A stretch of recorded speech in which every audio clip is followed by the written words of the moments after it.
Obviously, every wholesaler has a different strategy out there, but I just kind of want to go over the things that I guess I wish I would have done when I was just starting out as a new wholesaler and how I would have spent my time because it's been 4 years of me doing deals.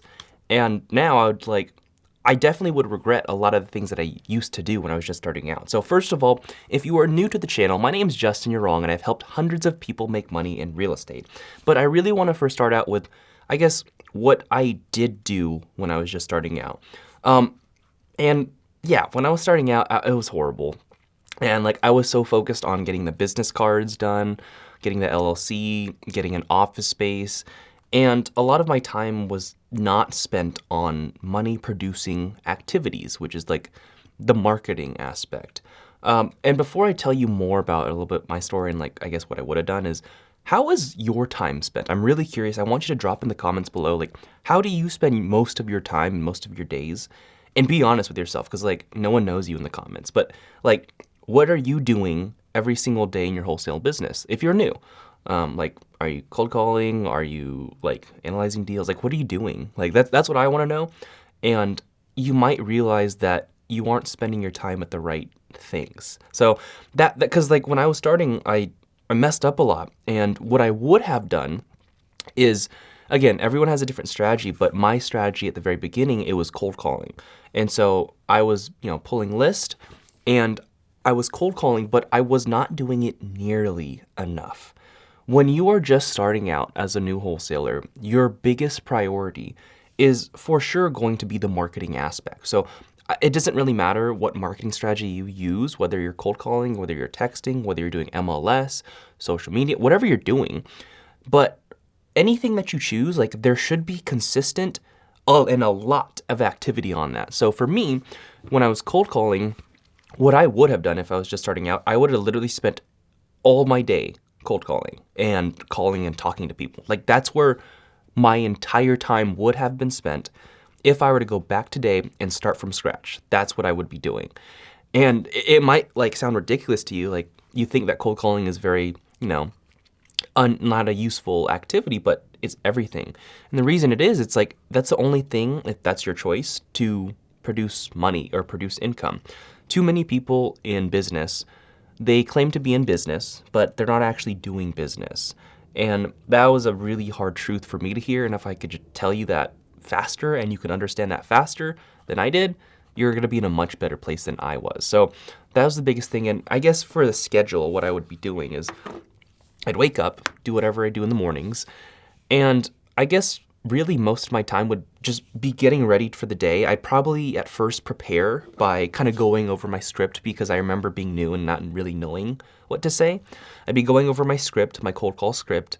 I'd be role-playing with myself. If I had a friend, I would do that too. So I would have spent 30 minutes to an hour in the mornings just trying to practice, trying to go over my script, say it out loud, act as the other person. So I'd be like, hey, John. And then I'd be the other person and act as that person. And I just throw hard things at myself. I try to throw big objections that I've heard from sellers or just see what I would say in certain situations so that when they actually happen, I'm ready. That's a big thing that I fail to do, but it really is a pretty big difference maker if you just role play with someone or yourself and you just go over your script. So that's probably the first 30 minutes to an hour. Now, the next 6 hours, I'd spend cold calling and just talking to people.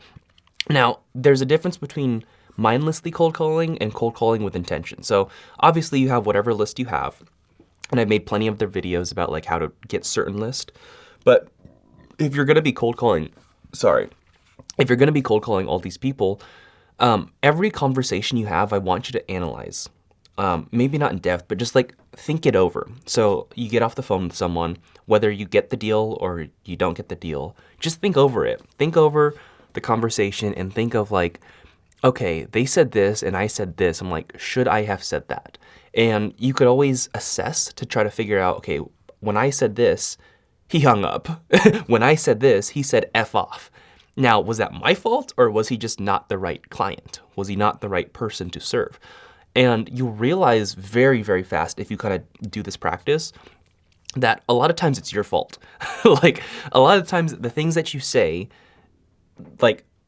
break the deal. Like it stops the deal from happening. Now, a lot of times, granted, you have sellers who are just unreasonable. They're not ready to actually sell. And you have to try to disqualify people as fast as humanly possible. So every seller or homeowner that you talk to, your goal shouldn't be to qualify everyone. Your goal shouldn't be going through your script and try to figure out, okay, like, do they actually want to sell? Like, your goal should be like, is this person not wanting to sell? Because then you can get off the phone with them as fast as humanly possible and get back on the phones to try to find someone who actually does want to sell. So that's the biggest tip I have with cold calling, is just assess, like really assess, get the volume. Now, the other thing that I guess technically saved me a ton of time without me realizing it was when I got a dialer. I know you might not be a cold caller, but find ways to be more efficient in your practice too. So when I was starting out, I would literally take my cell phone, dial, call, not answer, cool, dial the next one, call. Like that's what I did, and it was very inefficient. So when I first got the dialer, it was a game changer. A dialer's like a service online where you can input a bunch of data, all these phone numbers, all these people, so that instead of dialing every single person, you just click, call, call, click.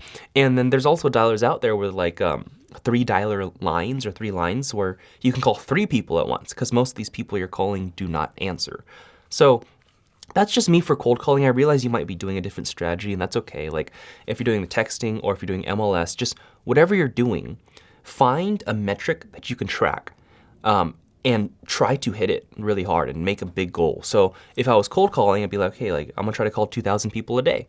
And that's the metric, because that's the only metric that cannot be affected by some outside source. Like I might have a metric where it's like, how many people did I talk to that day? Which might be a lot harder because that has an effect on like, okay, what if there's just not enough people answering the phones? But if you're dialing, like that's only controlled by you. Same thing if you're going to be doing or attacking the MLS for wholesaling. If you're trying to get a deal on the MLS, maybe a good metric to track would be offers made. How many offers did you make every single day? And I guess maybe what's your goal? Is your goal 20 offers a day, 50, 100? Like you got to be doing this stuff in volume if you want to get a deal.